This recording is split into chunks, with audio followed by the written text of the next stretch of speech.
Okay. तो static net हमने कर लिया, अब आता है डायनेमिक नेट। डायनेमिक नेट में क्या करना होगा, हमारे पास लेफ्ट साइड में मल्टीपल आपके प्राइवेट आईपीज रहेंगे, और यहाँ पे जो जिसमें ट्रांसलेशन होगा वो वन टू वन मैपिंग नहीं होगी। ट्रांसलेशन के लिए क्या होगा, अगर मैं इसको नीचे लेकर आऊँ तो आपके पास एक पूल बनेगा। तो आपका नेट आईपी पूल बनेगा। उस पूल में क्या होगा, आप एक आईपी, दो आईपी, तीन आईपी और मल्टीपल आईपीज रख सकते हैं। तो इस तरह से रहेगा, तो इससे क्या होगा कि आपका एक आईपी मतलब multiple private IP single public IP के साथ ट्रांसलेट कर सकता है। इस तरह से ये रहेगा। ठीक है। तो अब मैं अगर अपने डॉक्यूमेंट पे जा रहा हूँ और आपको यहाँ बताऊँ डायनेमिक नेट, तो unlike with static NAT where you had manually defined static mapping between private and public IP address, यहाँ पे मैनुअली मैंने प्राइवेट को पब्लिक के साथ मैप कर रखा था। Dynamic NAT does not map of the local address to the global address happen dynamically. वो मैपिंग जो है मैनुअल नहीं होगी डायनेमिक में। एक पूल में पब्लिक आईपीज रहेंगे, अपने आप जो भी आईपी अवेलेबल रहेगी उसमें ट्रांसलेशन हो जाएगा। This means that router dynamically picks up an address from the global address pool that is not currently assigned. जो फ्री होगा वो यूज जाएगा। The dynamic entry states that NAT translation able to long as the traffic is exchanged. The entry time out after a period of inactivity and global IP address can be used for new translation. तो जैसे ही traffic बाहर चला जाता है और entry time जो होती है टाइम आउट हो जाता है, तो उसके बाद जो मेरी ग्लोबल यानी पब्लिक आईपी है, यूनाइटेड आईपी है जिसको यूज कर रहे हैं ट्रांसलेशन के लिए, वो नए ट्रांसलेशन के लिए जाती है। तो सिंपल सा बात है कि जो भी अवेलेबल रहेगा, एक बार ट्रांसलेशन हुआ then that is available for another translation. तो with dynamic NAT you need to specify two set of addresses on Cisco router. वैसे कौन कौन से, पहला inside address that will be translated and pool of the global address. तो आपको ये बताना होगा दो तरह के एड्रेस यहाँ पे, कि आपका प्राइवेट एड्रेस जिसको ट्रांसलेट करना है, और पूल एड्रेस यानी ग्लोबल एड्रेस जिसको आप जिसमें आपने ट्रांसलेट करना है यानी पब्लिक आई। ठीक है। तो configure dynamic at following the steps are required. क्या है following steps, configure router inside interface using IP NAT inside जो ऑलरेडी हमने इस पे बना रखा है। Router configure outside interface using नया आईपी नेट आउटसाइड जो हमने यहाँ पे कॉन्फ़िगर कर रखा है। तो ये बताता है कि मेरा कन्वर्जन या ट्रांसलेशन लेफ्ट टू राइट होगा, क्योंकि मैंने इस पे इनसाइड कमांड चलाया, इस पे आउटसाइड कमांड चलाया। तो अब ये बोलेगा कि मेरा डायरेक्शन लेफ्ट टू राइट होगा। ठीक है। उसके बाद तीसरा स्टेप आता है, एक हमें एसीएल बनाना है, एक्सेस कंट्रोल लिस्ट। तो जो ये पार्ट था कि हमें दो पूल बनाने हैं, एक प्राइवेट आईपी का, एक पब्लिक आईपी का। तो ये रहा प्राइवेट आईपी बनाने का, यानी हमें एक एक्सेस लिस्ट बनानी है जिस लिस्ट में मुझे इनसाइड सोर्स एड्रेस यानी जो प्राइवेट एड्रेसेस की सबनेट है उसको ट्रांसलेट करेंगे। तो यहाँ पे हम एसीएल बनाएंगे। उस लिस्ट में it will have list of the inside source address that will be translated. That means private IP का जो पूरा का पूरा पूल होगा या नेटवर्क होगा, मैं पूरा नेटवर्क ही ले लेता हूँ, और पर्टिकुलर एड्रेस भी ले सकते हो आप, तो वो पूरा एसीएल का पार्ट होगा जो कि ट्रांसलेट होगा। उसके बाद फोर्थ स्टेप होगा, ठीक। हमारा पब्लिक आईपी का पूल बनेगा और जिसका एक नाम होगा, IP NAT pool name. Name का नाम कुछ दे देंगे, सपोज मैंने कहा NAT pool something. Okay. And उसके बाद उसमें पहला IP address, then last IP address, and then उसका सबनेट मास्क देंगे। ठीक है। तो इससे क्या होगा, ठीक है। मेरा पहला आईपी एड्रेस हो जाएगा और एंड आईपी एड्रेस हो जाएगा। सपोज मैंने पहला आईपी एड्रेस डाला 10, दूसरा एड्रेस डाला 12, तो 10 11 12 मेरे पास तीन आईपी एड्रेसेस हो जाएंगे। अब इनेबल डायनेमिक नेट करना है, हमारे पास जो कमांड होगी IP NAT inside source list, और या एसीएल नंबर जो मैंने यहाँ पे बनाया है स्टेप नंबर 3 पे, उस एसीएल को हमें यहाँ देना है। और उसके बाद पूल नेम, यानी मैच कराना है कि मेरा जो एसीएल नंबर में जो प्राइवेट आईपी एड्रेस है उस पूल के साथ globally dynamically you can say that global IP में ट्रांसलेशन हो। तो ये एक छोटा सा एरिया है कि व्हाट टू डू और हाउ टू डू। एंड ठीक है। Specially if I go for the command, तो फर्स्ट कमांड होगा इंटरफेस FA0/0 पे जाके आईपी नेट इनसाइड डायरेक्शन देने वाला हूँ, एंड 0 1 पे जाकर बोलूंगा आईपी नेट आउटसाइड। यानी अगर मैं इमेज में बताऊं तो यहाँ पे इनसाइड एंड यहाँ पे आउटसाइड, तो ये एक राइट डायरेक्शन में आपका, लेफ्ट टू राइट डायरेक्शन में आपका नेटिंग का स्टार्ट हो जाएगा। प्राइवेट आईपी स्टार्ट यहाँ से आएगा, पब्लिक आईपी में ट्रांसलेट होकर बाहर जाएगा। Okay, now third option access list. तो मैं एक एक्सेस बनाऊंगा, एक्सेस लिस्ट वन परमिट, और जो भी नेटवर्क आपका प्राइवेट साइट पे, इनके साइट पे हमारे 10.0.0 का नेटवर्क है। अगर मैं अपने टोपोलॉजी में देखूं तो मेरे पास 192.168.1.0 का नेटवर्क है, ये रहा। ठीक है, तो मेरे लिए जो कमांड होगी वो ये होगी कि IP access list one permit 192.168.1.0। Okay, and then यहाँ पर आपका यूज होगा That was one. Wild card mask. Okay, तो जीरो डॉट यहाँ पे इन्होंने यूज किया शायद, ओके इन्होंने शायद 24 यूज किया है, दैट्स व्हाई 255.255.255.0 का 0.0.0.255 बनता है। ओके, बट आवर केस भी, मेरा भी केस यही है, सी क्लास का है, तो 20.0.0.255 यूज होगा। That is wild card mask. हमने तो एक्सेस लिस्ट में देखा ही है कि वाइल्ड कार्ड मास्क यूज करते हैं। नाउ अभी यहाँ पर चलते हैं third fourth step. Fourth step में हमें एक पूल बनाना है जिसमें पब्लिक आईपी होगी, तो IP NAT pool, and pool का नाम दे दिया, एंड देन उसके बाद starting IP address, and then end IP address, और उसके बाद नेट मास्क करके सब नेट मास्क देंगे जो हम आईपी यूज करने वाले हैं ट्रांसलेशन के लिए, पब्लिक आईपी। ओके, और पहले ही बता चुका हूँ, ठीक है। पब्लिक आईपी जो यूज करोगे आप राउटर के इसी नेटवर्क का यूज करोगे, या फिर अगर नया नेटवर्क यूज करते हो तो उसमें उसकी राउटिंग की एंट्री डालोगे, तो ताकि पब्लिक आईपी की इंफॉर्मेशन राउटर्स के पास रहे। Okay, now last, IP NAT inside source. ये कमांड होगा जिसमें आप लिस्ट करके जो डालोगे तो यहाँ पे एसीएल नंबर आएगा जो एसीएल आपने बनाया, एंड पूल।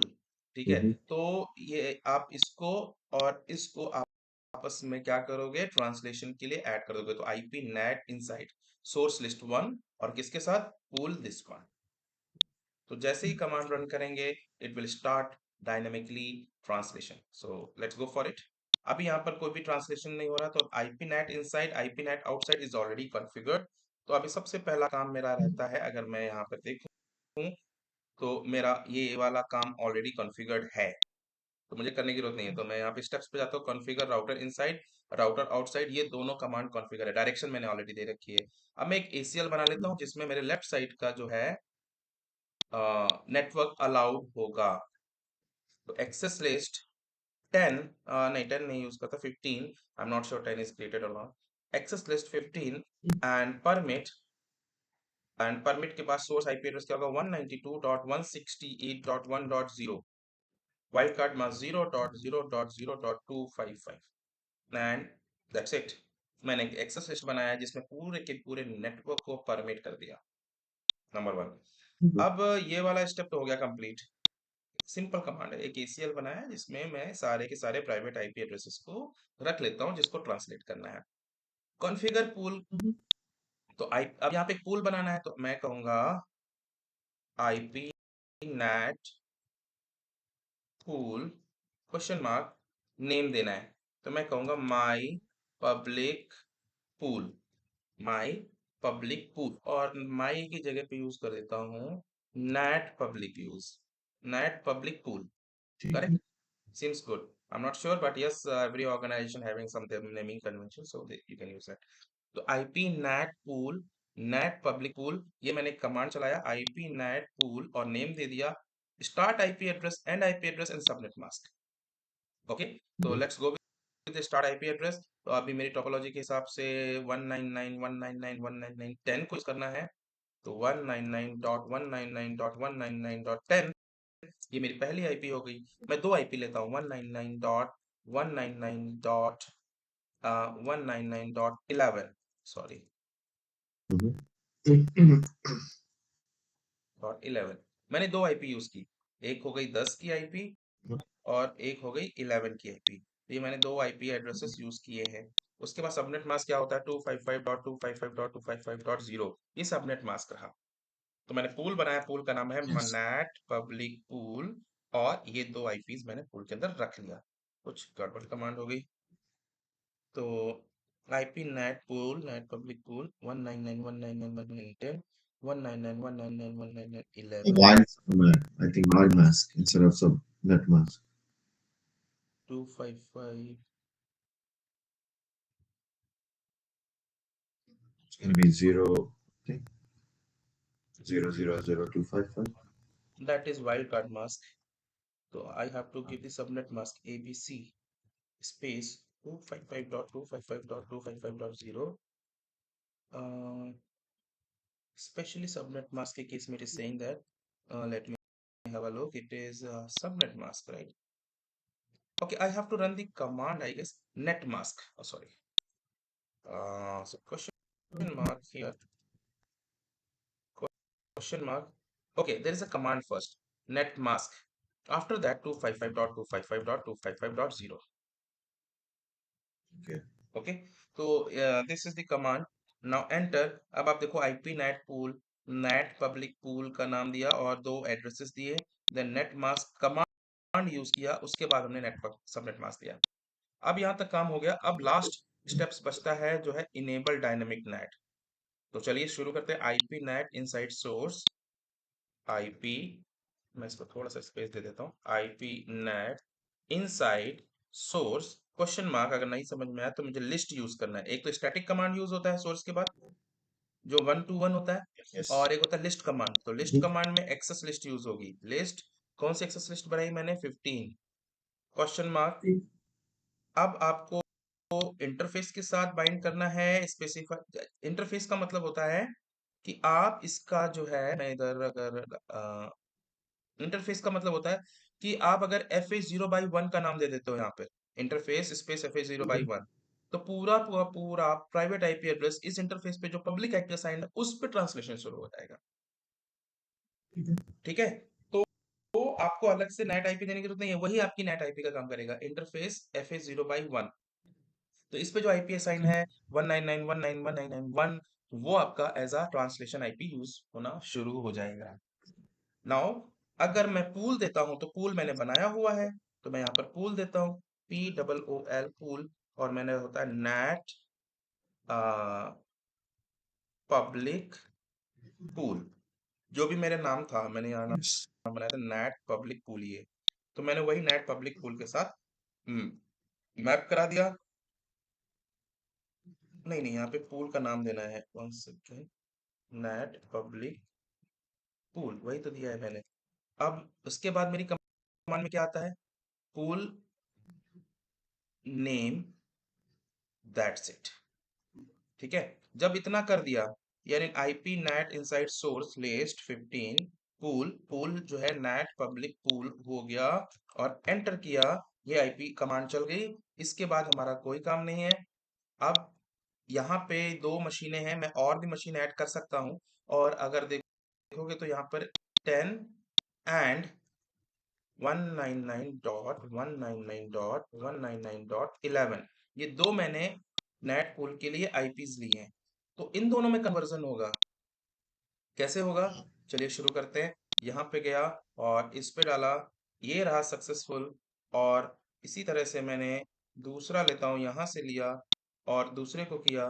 तो ये होना चाहिए success ideally let me go for it again और ये सक्सेस हो गया ठीक है ठीक है. अब अगर मैं यहाँ पे मल्टीपल सर्वर्स ऐड कर लेता हूँ 2 4 5 सर्वर और ऐड करता हूँ तो आप देखोगे एक ही सर्वर का कभी 1.2 का कन्वर्जन 10 के साथ हो रहा है 1.3 का कन्वर्जन आपके 10 के साथ हो रहा है 4 का आपका देखो 11 के साथ हो रहा है सीक्वेंस में जाएगा जैसे 1 आया 10 के साथ जाएगा 3 आया 11 के साथ जाएगा 4 आया तो आपका फिर से 10 के साथ जाएगा 5 आया फिर से 11 के साथ जाएगा इस तरह से एक ही डायनामिक दो ही डायनामिक एड्रेस हैं यहाँ पर देखिए दो ही आपके पब्लिक एड्रेस हैं और आपके यहाँ पे 100 प्राइवेट आईपी एड्रेसेस होंगे they can go and translate via this only तो At the same time, also, if like for uh, scenario, if there is multiple people pinging same server, is and the private IP coming at the same pool, hmm they can pick the same IP, multiple private at the same time, and then can ping it. no that is something different I would say that नहीं वही पता करना था कि अगर हमारे पास अगर pool को यूज कर रहे हैं और हमारे पास इधर तो और क्लाइंट होने ही वाले हैं बेसिकली हम्म प्राइवेट आईपीवी के, और हम्म एक सेम टाइम पे 5 6 7 क्लाइंट एक टाइम पे ही अगर हम्म पिंग करते हैं google.com को, तो same IP not can use right, वो नहीं नहीं ऑलरेडी यूज हो नहीं रही है नहीं नहीं, एट अ टाइम सिर्फ एक ही यूज होगा। एक ही। वो ओके, क्यू में वही आएगा, that's what I was wondering. Q में आएगा। फॉर एग्जांपल मल्टीपल आते हैं, तो मल्टीपल आते हैं वो एक क्यू में आएंगे। अगर आप देखें तो इस पे एक बफर साइज होता है, ठीक है, जिसको हम क्यू बोलते हैं या बफरिंग बोलते हैं। वो अपने बफर में रहेगा। तो आप जैसे पहला एक का कन्वर्जन हो गया, ट्रांसलेशन हो गया, तब दूसरे का होगा, फिर तीसरे का होगा, फिर चौथे का होगा। एक एक करके होगा, ठीक है। ऐसे नहीं होगा कि एक साथ तो उसमें सातों हो डिले जाए। नहीं हो सकता थोड़ा? थोड़ा सॉरी, डिले नहीं हो सकता उसमें? डिले होता ही है, डिले होता है। Okay. You have very valid question कि आप बोल रहे हो कि अगर एक साथ चारों आ गए या एक साथ 100 आ गए, क्योंकि मैंने इंटरनेट दिया है, मैं तो होम राउटर लेकर के बैठा हूँ, सब जगह मैंने इंटरनेट दिया है। और 1000 machines are using internet, google.com और cisco.com और any yes. Other dot com. In that case 1000 request will come to the router, and router will have only 5 dynamic IP addresses. जब उसके पास 5 डायनामिक एड्रेसेस होंगे तो एक बार में 5 ही ट्रांसलेशन होगा। Then they have to wait, okay, and okay. then 5, then the other have to wait, then other 5, then other have to wait. तो this is the normal procedure। आप कहोगे अगर ये ओके। ऐसा होता है तो फिर ओरिजिनली कितना डिले होता होगा, होता है। ओके। तो this is challenge in the dynamic NAT, you can say that कि मेरे पास 1000 आईपीज का कन्वर्जन और ट्रांसलेशन सिर्फ कपल ऑफ आईपीज के साथ हो रहा है जो पब्लिक आईपीज हैं, और इसके चक्कर में मुझे कुछ आईपीज को वेट कराना पड़ता है बफर में, राउटर के। तो इट इज अ एक और स्लोनेस। चीज पूछूं, तो इसमें एक और चीज पूछूं, जैसे आपने पूल बनाया है आपने जैसे राइट, हम्म दो आईपी का, hmm can we give the whole like network basically ID में एटलीस्ट लाइक जैसे 255 नेटवर्क 254 नेट आईपी होती हैं useful hmm right, one hmm. Net C class, अगर वो हम पूरा ही पूल में दे दें तो वो कन्वर्जन करेगा, चलेगा? हाँ बिल्कुल होगा। अगर आप यहाँ पे 10 से स्टार्ट कीजिए, 255 तक कर दीजिए, ठीक है। यहाँ पे आपने ओके। कर दिया 255। अब आप मुझे बताओ, आपसे इन बंदों से कितनी अर्निंग हो रही है। हमें मतलब जो आईएसपी होते हैं वो इंटरनेट कनेक्टिविटी के चार्जेस लेते हैं, करेक्ट। तो अब इंटरनेट यस। कनेक्टिविटी के चार्जेस लेते हैं। अब आपको यहाँ पे मिल रहा है सपोज 1000 पीपल से 1000 रुपीज मिल रहा है, 100 100 रुपीज, राइट। लेकिन आपने इन्वेस्ट किया है 2000 रुपीज, क्योंकि पब्लिक आईपी तो पेड होती है। अगर आप पब्लिक आईपीज लेते हो तो यू हैव टू पे फॉर इट, आपको अपने यस। इंफ्रास्ट्रक्चर को पे करना है। तो अगर आप आईएसपी एज आईएसपी काम कर रहे हो, ये तो समाज सेवा तो है नहीं ना। तो सभी लोग यस। अपने बिजनेस में है। तो अब हमें क्या करना होगा कि हमें, आपका आइडिया बिल्कुल सही है, हमें स्पीड देनी चाहिए, but this is not a right way. तो मैं इसको जो है करूंगा सिर्फ 2 ही आईपी। अगला आपका जो क्वेश्चन का आंसर है वो होगा PAT, port address translation. Okay, this is your answer. तो अभी मैं ओके। पोर्ट एड्रेस ट्रांसलेशन की बात करूंगा। सबसे पहले इसको कर लेते हैं। आप dynamic routing, dynamic sorry net का कॉन्फ़िगरेशन कर लीजिए। इसी नेट के अंदर मैं एक और कमांड चलाऊंगा, ये बन जाएगा पैट। और पैट का कैसे काम होता है मैं आपको इसमें करके दिखाता हूँ। तो आपको नया नहीं कॉन्फ़िगर करना पड़ेगा, आपको ये वाला पोर्शन तो करना ही करना है। पैट के लिए डायनेमिक नेट का कॉन्फ़िगरेशन करना है। फिर उसके बाद इसमें मुझे पैट भी कॉन्फ़िगर करना है। तो PAT at port address translation, ये तो आईपी एड्रेस ट्रांसलेशन हो रहा है, नेटवर्क एड्रेस ट्रांसलेशन, यहाँ पे पोर्ट एड्रेस ट्रांसलेशन होगा। कैसे होता है I will explain first, then I will run one command, it will convert into from NAT to PAT. ठीक है। ठीक है, आप इसको कॉन्फ़िगर कीजिए। आपका वैलिड क्वेश्चन है और आंसर इज यस, डिले होगा। अब उस डिले को हटाना है तो हम ये नई लैब पे काम करेंगे, पैट। इसको मैं या स्टॉप आई कर जस्ट देता हूँ। Also wanted to make sure कि हम एक साथ इतने नेटवर्क दे सकते हैं या नहीं पूरा उसके अंदर नेट के इसके डायनामिक के अंदर ही, तो we can give the whole address actually, Yes, we that's what can. I wanted. Thousands of IP can translate for with even 2 or 5 maximum public NAP IPs. So that is also possible. That